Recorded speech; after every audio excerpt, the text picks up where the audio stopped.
the quotient rule. If f and g are differentiable, then the derivative with respect to x of f of x divided by g of x is equal to g of x times the derivative of f of x minus f of x times the derivative with respect to x of g of x over g of x squared.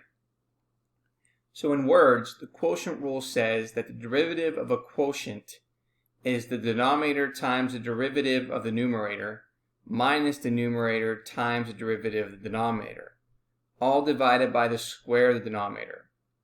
The quotient rule and other differentiation formulas enable us to compute the derivative of any rational function.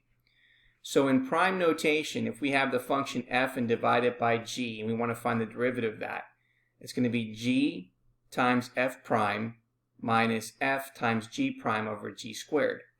Now there is a mnemonic that you can search online. There's quite a bit of songs. If you go on YouTube and look for quotient rule songs, you'll be able to find them in different versions.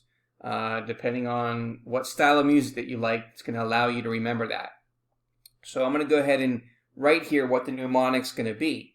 Well, it says here that you're going to take the low. Well, the low is the value of g, so that is the low.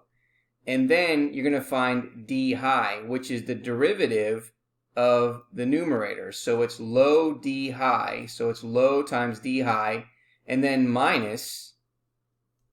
Then you're going to look at the high. So the high is the numerator, which is f, minus times the derivative of the denominator, which is d low, over the function that's in the denominator, which is low squared. So again, it's low d high minus high d low over low squared. This will help you remember the quotient rule. And again, as I suggested, if you want to look up a certain song on YouTube, I would recommend looking up quotient rule song, and you'll find one that's of interest to you to help you remember this.